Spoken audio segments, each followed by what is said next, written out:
Hi, everyone. Thank you so much for joining us today for the third installment of Artificial Intelligence, a series of conversations with scholars working at the cutting edge of emerging and speculative technologies. In these sessions, we're aiming to explore the very porous boundaries between machine reality and imagination. I'd like to begin by acknowledging the sovereignty of the Kulin Nation Wurundjeri Woiwurrung people, who are the traditional custodians of the unceded lands of Naarm, otherwise known as Melbourne, Australia, where I'm hosting this event from today, and pay my respects to their elders and ancestors. My name is Ash Watson. I'm a research fellow with the ARC Centre of Excellence for Automated Decision Making and Society, based at UNSW in Sydney.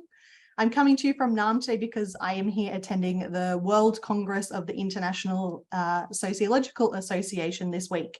And I thought this event is a really great time to celebrate and share the launch of a new anthology of sociological fiction on the theme of tomorrow's technologies, which I've edited together from the archives of SoFi Zine and Fiction at the Sociological Review. Two creative projects I have had the pleasure and privilege of leading over the past few years. This new anthology is called Bits, Bytes, Dreams, and you can read it for free online at francesstreetpress.com/bits. I'll pop the link in the chat in just a minute. I'm joined today by one of the writers who's featured in this anthology, Dr. Allan McCay, who's Deputy Director of the Sydney Institute of Criminology and an academic fellow at the University of Sydney's Law School. Formerly a commercial litigator, Allan was named by Australasian Lawyer as one of the most influential lawyers of 2021 for his work on neurotechnology and the law.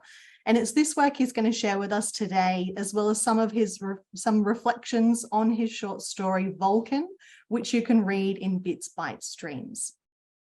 Welcome, Allan, and thank you so much for joining me today and for being part of this anthology project. I'm keen to hear, as I'm sure everyone else is who's joining in live today, what is it that interests you about this really novel emerging area of neurotechnology and neuro law? Where did this interest come from for you? So it's kind of a sort of slightly long answer. I initially got interested in the free will problem when I was studying criminology as an undergraduate, and then later on, after working as a lawyer for a while, I tried to pick a PhD thesis that would give me a kind of chance to consider something in the ballpark of the free will problem. And so I did a PhD on behavioral genetics and sentencing. So if somebody in a plea and mitigation, they say, oh, I've got a genetic predisposition to impulsivity, maybe exacerbated by something from the social environment, what should the courts do about that? And then from there, I started there's not many genetics cases, but there's lots of cases of neuroscience. So, maybe somebody with some kind of, frontotemporal dementia or something has committed an offense, and what should happen with that? There's quite a lot of cases like that. And I started working on a project called the Australian Neuro Law Database. And from that, I started to get interested in some of these emerging neurotechnologies when they started to become a bit more widely known, and some of the odd legal challenges. And then I also had a sort of separate thing because I edited a collection on free will in the law, that just the philosophical problem of free will, quite theoretical. And then as debate started about what might be the difference between human decision-making and computer decision-making, I wrote something on that. So got this sort of AI dimension to it, which is also part of neurotechnology. So these kind of AI and neurotechnologies kind of converged out of a core interest in the free will problem that drove the whole thing. Thanks. And across all of this work, which is super, super interesting, and as we were just talking about before we jumped on here, sits at this really interesting boundary between emergent and the speculative, kind of the present and the near future as things are kind of being brought into material reality. And one really generative question that kind of sits at the heart of your work in this space is, where do people end and where do the devices that they use begin? So I'd really like to know, how is this digital social intersection conceptualized in your field? And what are the kinds of implications that you're interested in about the way we understand how these come together? So that was kind of one of the ways that I initially started to look at neurotechnology in the context of criminal law, because I lecture in criminal law, and we teach the students, early on in the course, we teach them the distinction between the mens rea and the actus reus. So that's the guilty mind and what's usually an act, the criminal act, the actus reus. And then once I started thinking about people acting in the world by way of brain-computer interface, so maybe controlling a cursor or a robotic arm to feed someone's self, if they had locked-in syndrome or something like that. So these are some of the currently available technologies. But it occurred to me, once you can start composing text or control a robotic arm, you can commit an offense. And then in America, they've now got brain drone racing. So students at American universities control drones by mental act instead of using some sort of control on a trackpad or something like that to control them. So they could fly a drone into someone and assault them. But then there's something odd about that from the perspective of the criminal law, because we've got this guilty mind, criminal act distinction. And so the actus reus, the criminal act, if somebody commits a crime by way of brain-computer interface, what is it? They're not using their muscle system. And then, it occurred to me, there's a few possibilities. The courts could say, well, the criminal act was a mental act. Maybe you imagined waving your hand and that caused the drone to fly down and hit someone. And maybe that act of the imagination, that was the criminal act. Well, that's a big step, because it seems to break down the guilty mind act, the sort of dichotomy that's the law traditionally has.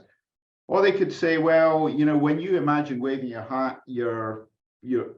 hand, knowing it would cause the drone to fly and hit someone, you did do a bodily act. Your brain's part of your body. You jiggled your motor cortex. But that's weird. And there's something a bit odd with that. Now, getting to the other one is, let's say the person, let's say their neural device is hooked up to some sort of external processing. They could say, well, the courts could say, well, you're a cyborg, you're part biological, you're part inorganic, you've got this brain-computer interface. And then the question becomes, okay, well, let's say some of the processing was done outside the body, say even in the cloud or something like that for some action. Then there's this question, well, where's the end of the defendant? Do they extend up into the cloud, or are they circumscribed by their kind of skin bag?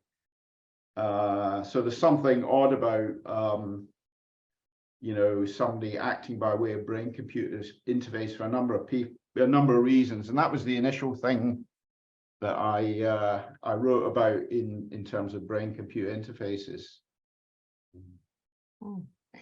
And you've I suppose as a follow-up question, you've been now looking at, I suppose, some of the ways that in different national contexts, these, I suppose, what seem like speculative concerns are starting to be taken really seriously. So you've written a bit about the Chilean context, and we were just talking about the kind of some Australian interest. in these as well. Could you speak a little bit more about the work that you've done around different national contexts? Yeah, sure. So a while ago, I went to this event called Brains at the Dome. It was like this gathering of people from various brain initiatives, like the European Brain Initiative, the US Brain Initiative, the Japanese one, the Australian one. They all gathered at a major conference in Canberra about 5 or 6 years ago. And one of the people who attended it was Raphael Just, who's a professor of neuroscience at Columbia University. And I started to sort of interact with him on, via Zoom, and had various discussions with him. And he impressed upon me the human rights dimension to this, because there's a dimension where neurotech, of course, gathers brain data, and some forms of neurotech stimulate the brain. And so you can imagine devices that are gathering brain data, stimulating the brain, maybe to affect behavior or perception or something like that. And then there's a kind of a manipulation privacy concern. And so at the end of 2021, the Chileans tried to address this, and they altered their constitution to make reference to mental privacy and to respond to this kind of concern. You might have seen there was a big Chilean attempt to alter their constitution in a big way after that. That failed, but the neurotech thing went through, and it's part of their constitution. And then now there's a bill in Argentina which seeks to prevent the criminal justice authorities from using an EEG headset to as part of a person's interrogation, to try and get some extra neural data as well as how they act when they interrogate. And there's a company in America that markets a product, I think that it's called iCognitive. And they say enhance your interrogations with this EEG headset, and the idea is to put a headset on a suspect and then show them something, like, say, for example, show them a photo of the crime scene, and then the neuroactivity, if somebody's encountering something for the first time rather than seeing it again, is supposed to be different, and this thing is supposed to distinguish it. And so there's these kind of human rights concerns about mental privacy and mental integrity if it starts to stimulate the brain. And Chile's acted, Argentina's got this bill going through, there's the Spanish Charter of Digital Rights that's now that they've enacted, and there's also steps being made at the international level. So, for example, the United Nations Human Rights Council is asked for a report on the human rights dimension to neurotech, and then the Australian Human Rights Commissioner has now taken an interest in this. And I've recently published a paper saying, look, it should go further. There should be a Law Reform Commission paper on it, just to analyze the law more generally and say what kind of shaper is the law in given some of these emerging challenges. And so, and the UK, they haven't passed any laws, but the Law Society of England and Wales published a report that I wrote. Then the Regulatory Horizons Council published a report, and the Information Commissioner's Office, so they're kind of onto it. So there's there's kind of, in a number of countries, and also in the international system, there's starting to be a concern about the human rights dimension to neurotechnology and other dimensions to legal aspects to it. Yeah, and I suppose these this emerging kind of political, legal concern, I suppose, has long been a concern of sci-fi writers. These kind of emerging speculative technologies have kind of for a long time been the remit of the sci-fi that we know today, as you've well reflected on yourself. So I'm interested, Allan, in your own reading practices. What kinds of stories or films do you turn to in your work when you're working around these technologies, and why? So I'm kind of a sort of average consumer of sci-fi, or have been up until recently, and now I'm starting to consume more of it because I think it's useful. I mean, like in the context of interaction between the nervous system or brains, very direct connection between that and machines.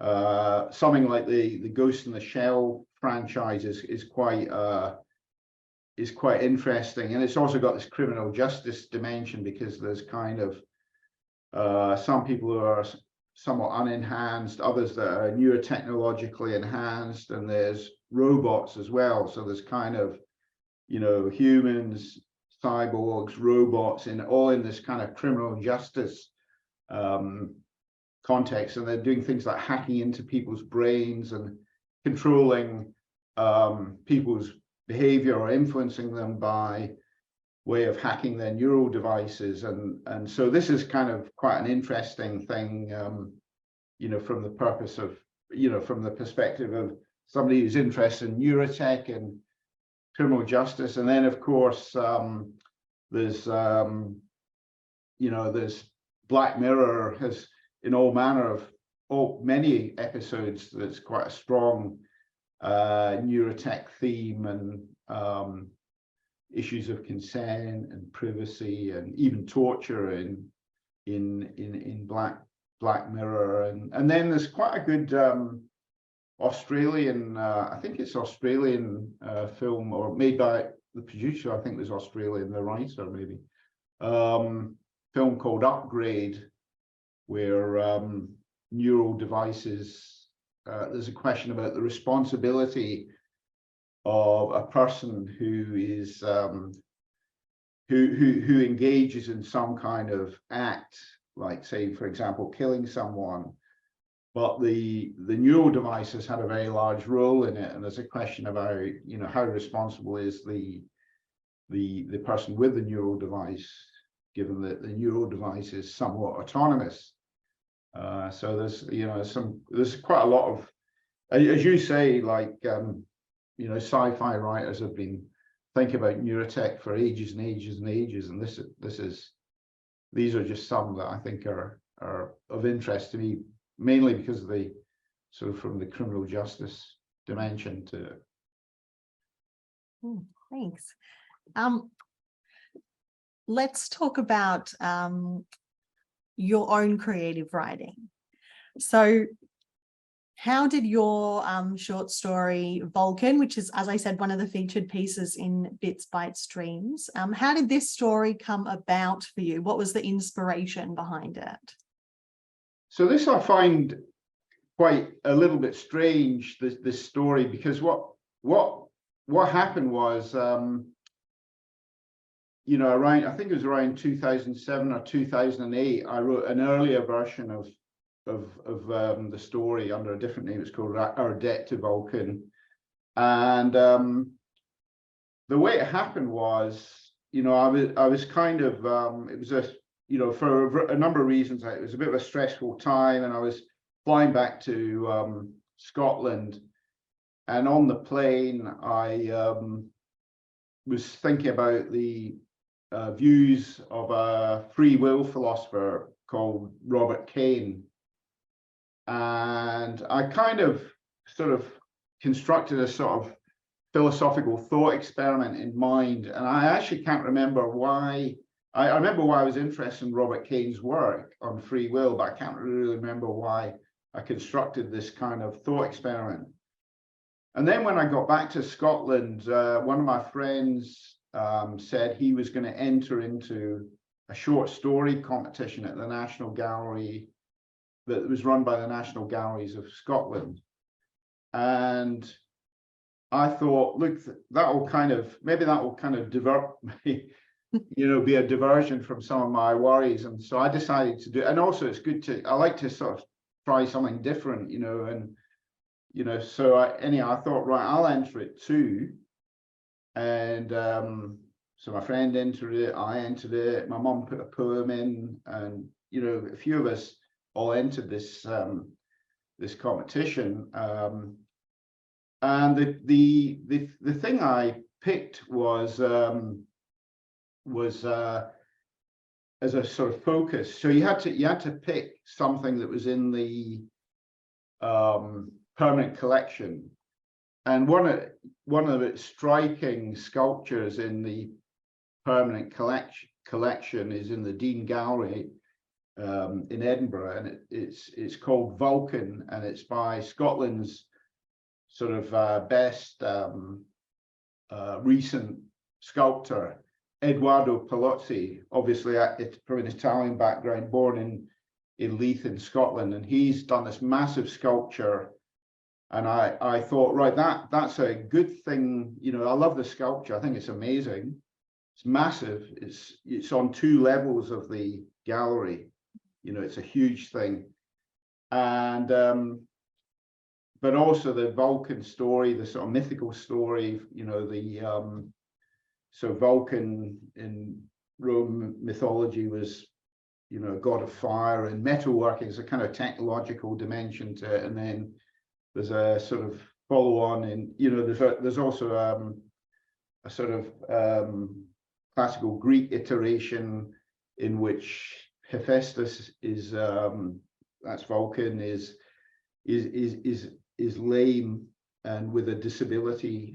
And so I thought, okay, that can be the focus for the story.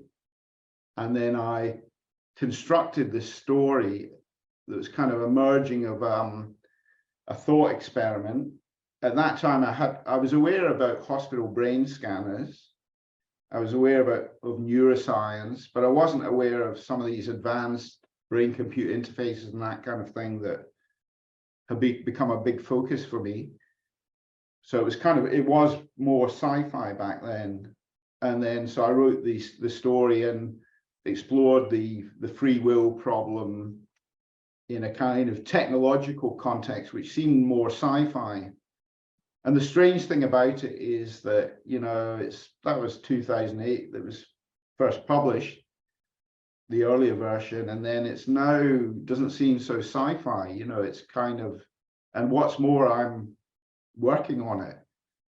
So I'm sort of struck by the kind of sort of rather strange way these things have turned out. I mean, of course, many other sci-fi writers have envisaged technologies, brain-computer interfaces. So there's lots of us have done it, but it's kind of odd that feels odd to me that I thought about this thing as a thought experiment, and fairly not long after it, 15 years after it, I'm kind of working with rudimentary forms of considering the implications of that technology. Yeah, it's so interesting. It's so interesting to hear that, especially because I often in doing this work with sociology and fiction, often work from people who are trying to fictionalize from research that they're currently doing, rather than in your case where kind of this is like almost the research has come after the creative work, which is really, really interesting. And so I wrote a report for the Law Society of England and Wales on neurotech, and then I referred to my own story, you know, which was just sci-fi when I wrote it. It wasn't focused on neurotech. It was focused on the free will problem and this artwork. Yeah, but so many of the little domain, I don't want to give away any parts of the story. I want to very strongly encourage everyone to go and read it. You can read it online. It's great. But so many of the little almost like side details that you've incorporated into the story are exactly the kinds of things that like the Center of Excellence is focused on, like the kind of the everyday automation, the way that these kind of, I don't know, they're mythologized, the impact of these technologies, the perspective that you take in the story of this almost kind of abstracted, reflective, looking back. Yeah, it was really interesting and a surprise to me to hear that kind of the roots of the story from so long ago now compared to the research that you're currently doing, and also so beautiful to imagine the actual sculpture of Vulcan now and where it might sit now compared to the way that you transpose that imagery in the story is yeah, a really, really beautiful and clever creative use of imagery. I think it's a really beautifully done in the piece. Thanks very much. Thanks very much. And if anyone goes to Edinburgh, then they should go and see the Dean Gallery in Vulcan. It's always there. It's bolted to the floor, you know, it's massive. Beautiful. So Allan, what I mean, you spoke a little bit about this and kind of specifically of kind of being in the plane and the competition coming up, but more broadly, what is it now that continues to motivate you to engage with fiction? Is there something that's different about it, or that you find particularly interesting or valuable about the form of fiction? Something that's kind of, is there something that makes it distinct for you from the more traditional scholarly work that you do? I mean, so one thing in writing fiction, you know, like because I write a lot of non-fiction, you know, scholarly articles and sometimes things for, you know, public, you know, opinion pieces and that kind of thing. And then I've got to be sort of particularly in the scholarly writing, I've got to be, you know, quite constrained. And there's something nice about kind of being off the leash and just making things up, you know, and there's something very appealing about doing that, if, you know, given it's very different from the other kind of writing that I do. But the thing that's kind of a bit of interest insofar as sci-fi's role in law is that, you know, so right now there's clearly technological change, and that's sort of seems to have gathered pace a bit, and really it requires some kind of thinking, not just about what the law is now and what the issues are now, but what are some of the emerging issues, so that when they come, there's at least a bit of thinking done. You know, maybe there's some downside to legislating too quickly and maybe messing things up, but it's good for some thinking to be done. And so what I have to do, what I'm increasingly doing now is, because I'm expecting neurotechnologies to, as many investors do, like Musk and Bezos and Bill Gates, I'm expecting it to have wider uptake in society. So I have to create hypothetical scenarios in order to think about what the emerging challenges might be. And these are not really so different from this kind of Vulcan thing, you know, like I have to create a story. And it doesn't have the same detail, even though the Vulcan was a short story, but the ones that I might use in an academic article, they've got to have a bit of detail in it to sort of create a scenario where somebody's done something wrong or something's happened to them or something like that, so you can consider the possible legal issues that might emerge from neurotechnology. And so, you know, increasingly I'm doing that in my scholarly work, or some kind of thing that's not a million miles away from what I did in Vulcan. So yeah, that seems to be a sort of connection between the two. Well, that's a perfect kind of run into my next question, which I suppose is, give me more detail about that. Are there there generative overlaps for you then between your kind of your creative and your scholarly work? Do you find them mutually productive forms for you in doing the scholarship that you do? Yeah, I think so. I mean, so in the say, for example, in Vulcan, so I was interested in the free will problem. And then, you know, as a result of it, I considered the issues relating to neurotech and children. That just came from the story, you know. It was just kind of something that came from the story, just for imagination. I wasn't focusing on the issues for children. But then that's a kind of an issue that needs to be addressed, you know, like children who currently might use neurotech to address some sort of disability, or in the future just for some other purpose. There's some issues that needed to be considered, and you know, I started sort of thinking about that a little bit in fiction, but that's actually that's an issue that needs to be considered now. You know, what about neurotech in children, you know, who are perhaps too young to consent to its use or implantation on them, and what are the issues surrounding that? And I think, yeah, just more generally, the thing about sci-fi, or the sci-fi type imagination in the context of lawyers or academic scholars is, you know, we need to, you know, we're sort of got a gloomy orientation in imagining the worst, and that's kind of the orientation of the legal profession, and trying to stop bad things happening to clients, or if someone's publicly minded, to society.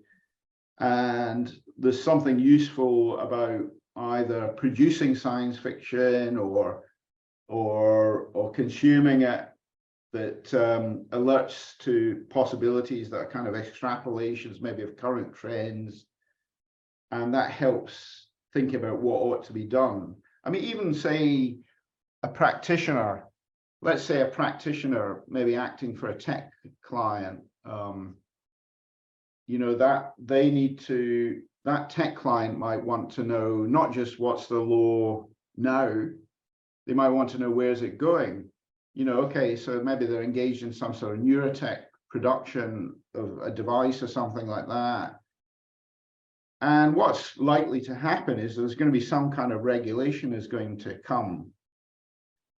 And so that involves kind of a lawyer having to think about the law, think about the trend in technology, but then they need to have some scenarios and then try and imagine where the law might go, given some of these ways that neurotech might be used or misused.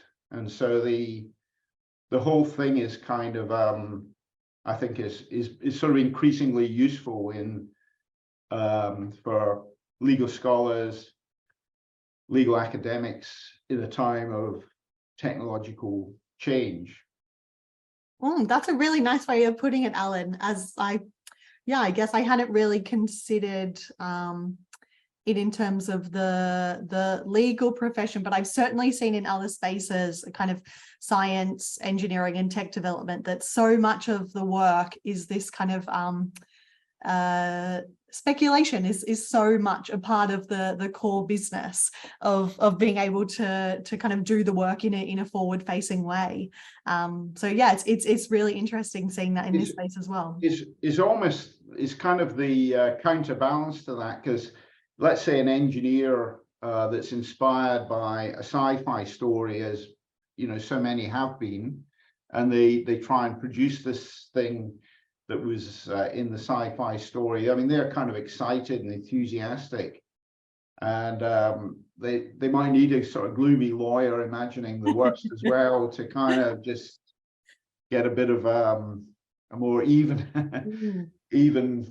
sort of even-handed judgment over the whole thing. Yes, I think like a lot of sociologists sit in that necessarily critical camp as well. We bring the dystopian dialectic to the to the imaginary. Yeah. And that's a good point, isn't it? Because it's got to be quite sort of interdisciplinary, hasn't it? There's the technology, there's the law, and then there's stories, but there's social implications, and that's maybe a more different form of expertise. And to properly understand some of these issues, there needs to be a variety of people involved, including people telling stories about the way things might go. Yeah, totally.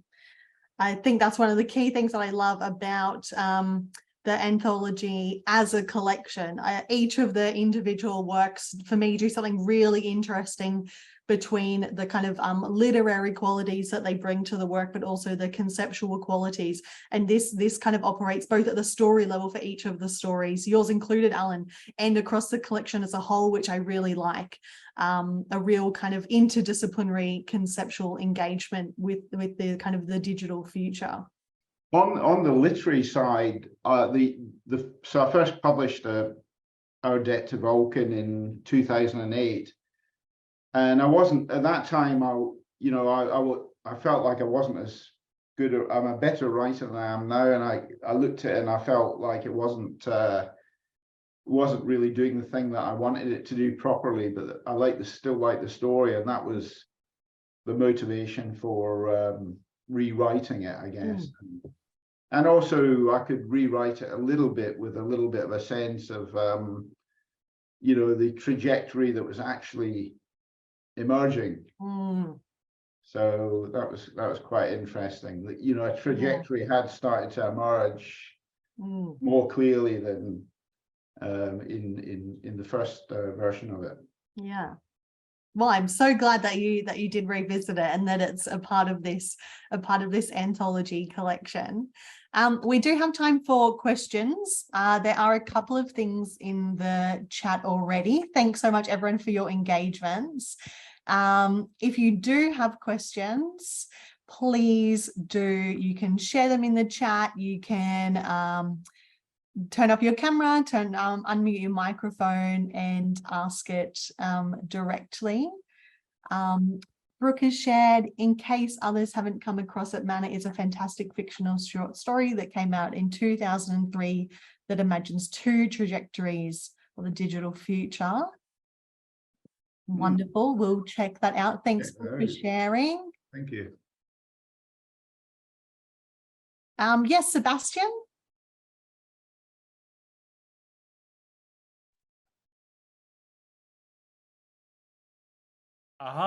Thank you so much, Allan, and thank you, Ash. I just tried to turn my camera on, but I'm blocked, so it's not deliberate. So up until very recently, the only people who we thought it was appropriate to track electronically without their consent were criminals wearing ankle bracelets. But technology has a way of enabling us to reposition our thoughts and beliefs and desires around certain properties of persons. Privacy is the most obvious example, and no less so here.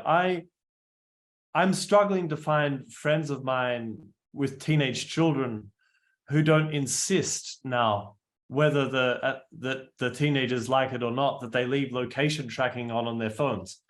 And if the child is under the age of 16, then they're not in a position to consent one way or the other.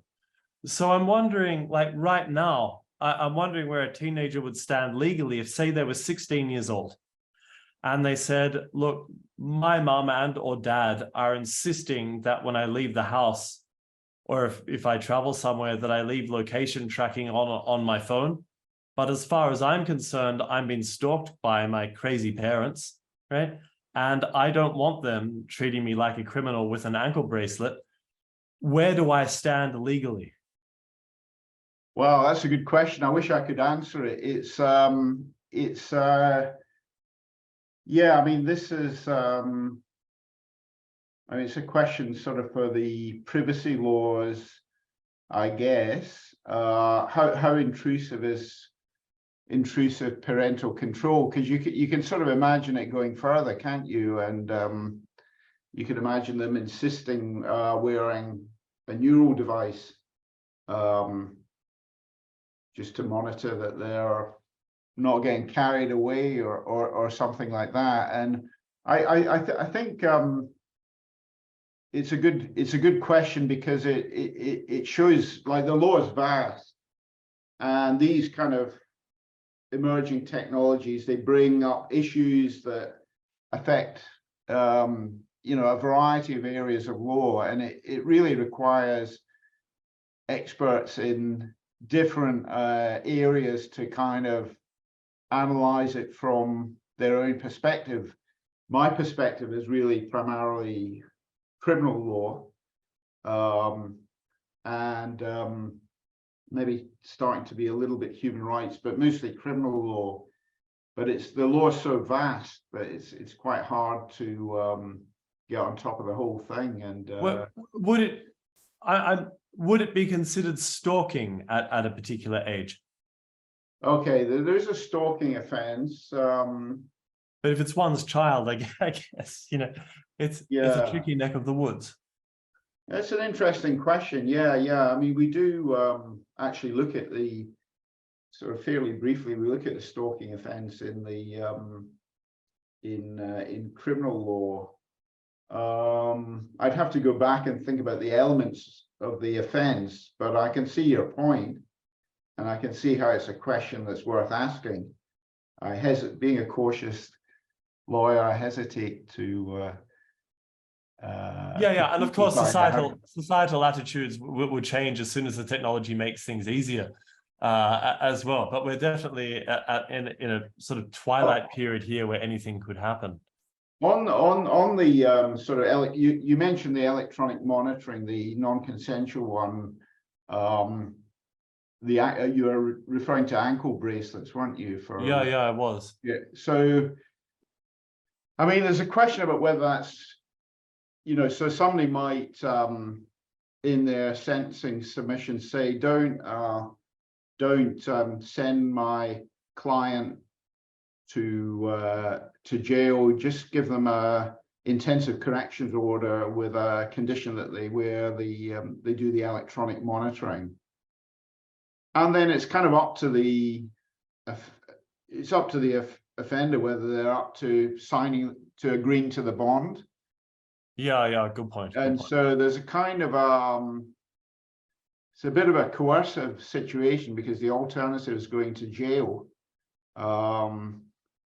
But some philosophers, Frederick Gilbert and Susan Dodds, they've envisaged the possibility of that going further, and having, let's say, a defendant between conviction and sentencing, they had a neural device implanted that monitored their brains for looking for the neural precursors to an epileptic fit. Sorry, to angry outburst. So this is sort of modeled on existing technology that looks for the neural precursors to an epileptic fit. But presumably there's also neural precursors to an angry outburst. And then when it notices them, it operates in the same way as the epilepsy device does, that's FDA approved in America for some forms of epilepsy.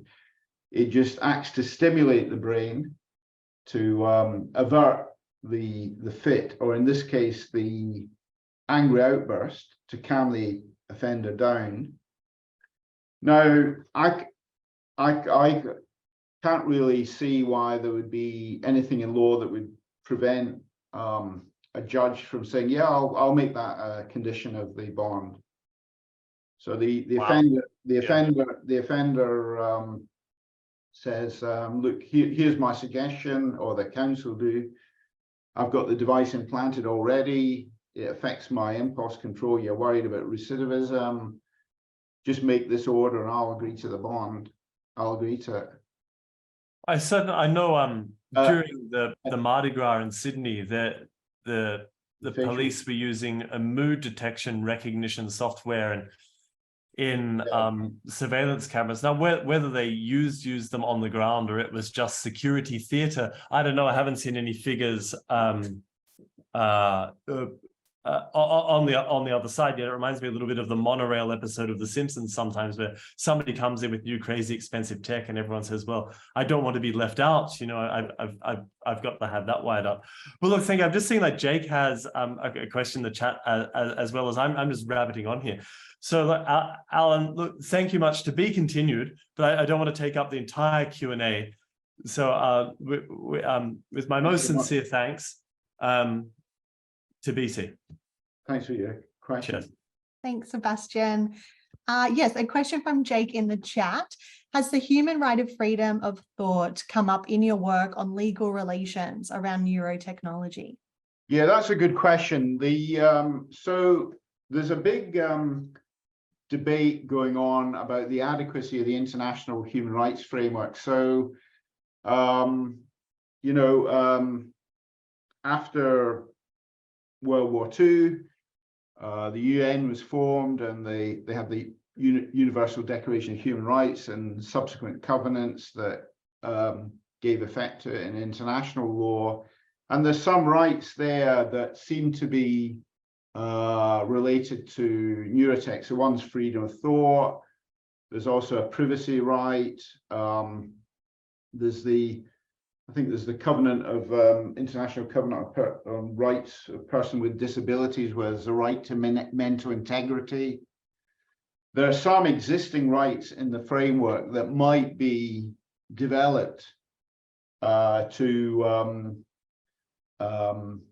you know, to address the issues of neurotechnology, and freedom of thought is one. And some people have considered that, and I've referred to it. There's another sort of kind of camp that's sort of more radical, that suggests that generally the international human rights framework, and that's influenced all these countries around the world, is seriously defective, and actually needs to be a new right, maybe a right to cognitive liberty or something like that. So I think,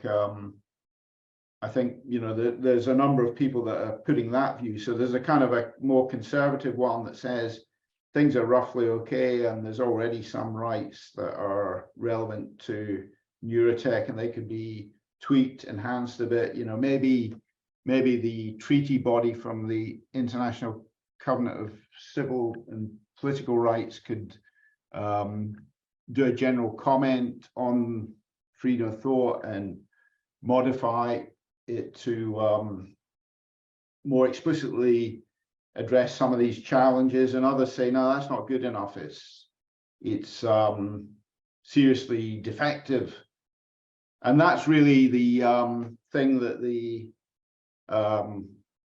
United Nations Human Rights Council is now considering, because they've asked for a report on it.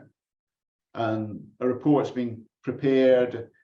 And of course, they're going to, doing the research for the report, they're going to see arguments from both sides as to whether it's just needs tweaking or it's more seriously defective and needs the creation of some new right. So, I mean, the thing that's quite challenging, I think, now is there's this kind of practical challenge, and it's clear that neurotechnology is starting to become more commercially exciting. So, you know, it sort of started a bit with Elon Musk investing in Neuralink, and then, you know, Facebook, as it was back then, acquired a neural interface company called Control Labs. And there's a company that came out of the University of Melbourne called Synchron, and they've just attracted funding from Bezos and Gates. Gina Reinhart's invested in Omniscient Neurotechnologies. So there's this kind of excitement going. And this technology is it's being developed, and and a lot of it's good. You know, a lot of it is addressing things like Parkinson's, epilepsy, some forms of depression, and trials for things like locked-in syndrome, which is just marvelous. And others more troubling. So you might think of the interrogation device as more troubling, or even workplace monitoring for attention at work. That might be more troubling. Now, this thing is happening, like these things are being developed.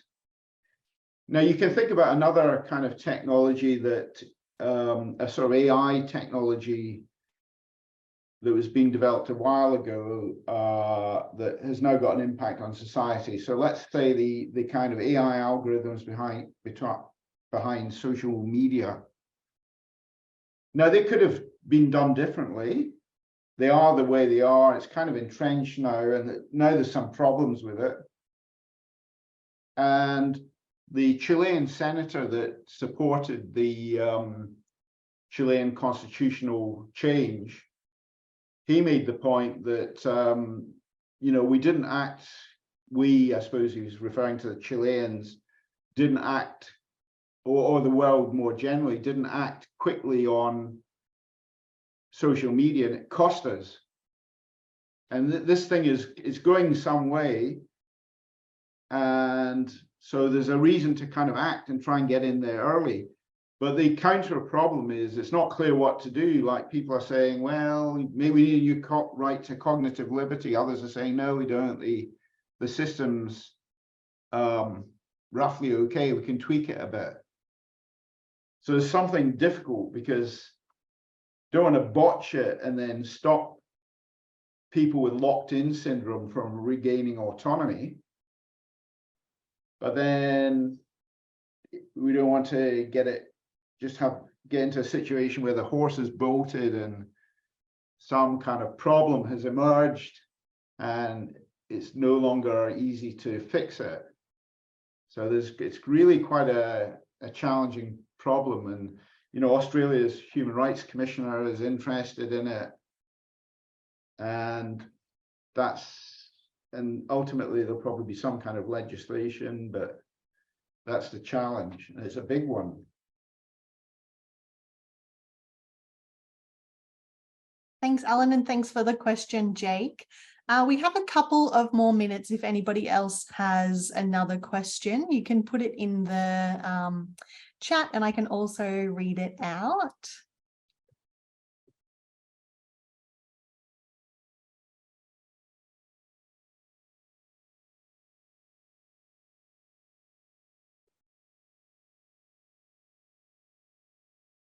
In case people are thinking, I have a question for you, Alan. Are you currently working or planning to work on any more creative writing? At the moment, I've got a backlog of incomplete academic writing. I'd like to, and also I've kind of, you know, got a bit involved in the sort of political dimension to this. So I'm a member of a group called the Minding Rights Network. And this is an international group of scholars that are looking at the human rights dimension to neurotech. And I don't know if you know, but Australia is rather unusual in that there's no federal Bill of Rights. And that's being considered now, and there's a parliamentary joint committee on that, and we're putting a submission into that joint committee. And so, you know, there's various things that are eating into my time, but I'd like to, I hope to get some time to do it. I've got a piece where I'm sort of advocating for lawyers to use sci-fi when they're thinking about things, and to sort of help them with advise their clients and so forth. So that's the closest to you know, hopefully I'll finish that off in next week or something. Nice. I love to hear that. I'm also a passionate advocate for such things in my own area, so I'm very glad to hear it. More in the chat. Louise, if you have a question, do you want to type it out for me? And in the meantime, I'll ask Jacqueline's question, which is, what do you think is the most interesting and possibly impactful emerging neurotech? In what ways? That's the big challenge. It's on. I mean, like, there's a lot of investment. Some of it's in therapeutic, some of it is in non-therapeutic applications, and it's not quite clear what will be the impactful thing, and that makes the whole regulatory thing much harder, because it's not clear. I mean, I don't know if there are some people that have got locked-in syndrome that can't use their muscle system. And there are some trials, for example, from Synchron, an Australian company, where people with locked-in syndrome are now starting to, in the trials at the moment, are starting to get some autonomy. You know, they can communicate by composing text. They can engage in artwork. They can, you know, use a robotic arm to feed themselves. And that's massive impact, you know, like somebody that is really quite debilitated. Some people are now actually able to have some autonomy. I mean, I think the nearest term troubling impact is privacy, because the brain reading devices sort of precede the ones that write to the brain and influence behavior. And they're, you know, you're now starting to get, you know, fMRI machines in hospitals are good for reading brains, but you're starting to get smaller devices, and they are starting to improve. And so this kind of mental privacy thing seems to be the closest emerging challenge before, say, influencing behavior. Thanks. And one final question from Louise to wrap up. Just wondering how Allan feels about writing sci-fi and short stories in the ChatGPT era, where you're writing about AI in a marketplace of ideas, which now likely includes stories written by AI or compiled by it, depending on your point of view. Yeah, that is interesting, isn't it? I haven't really properly considered that, because you can imagine it a bit like the Ghost in the Shell environment. You could get some stories that are totally human produced, ones that are kind of just a sort of fairly general prompt and the story is generated, or others that are kind of cyborg type stories, if you like, that are kind of hybrid, where a human has somewhat used but not entirely used ChatGPT, and there's a bit more of themselves in it. I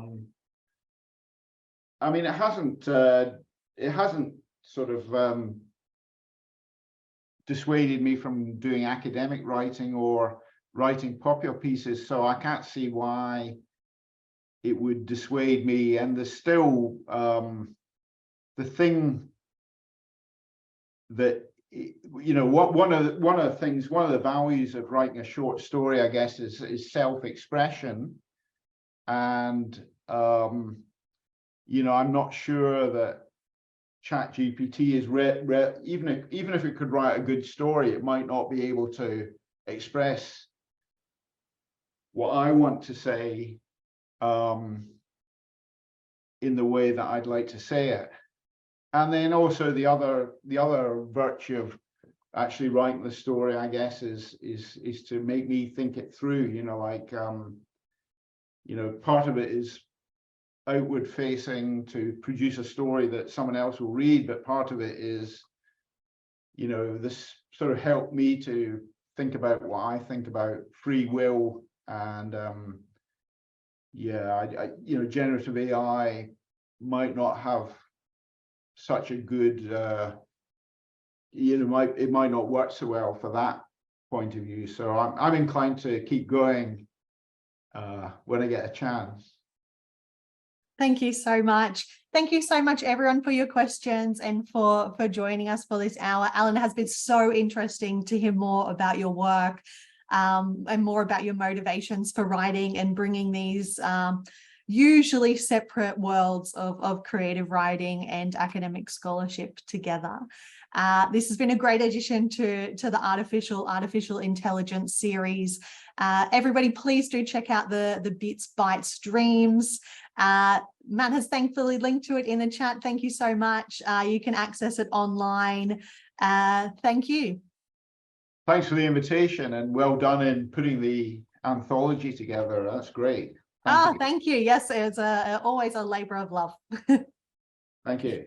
Thank you so much, everyone. Enjoy your day.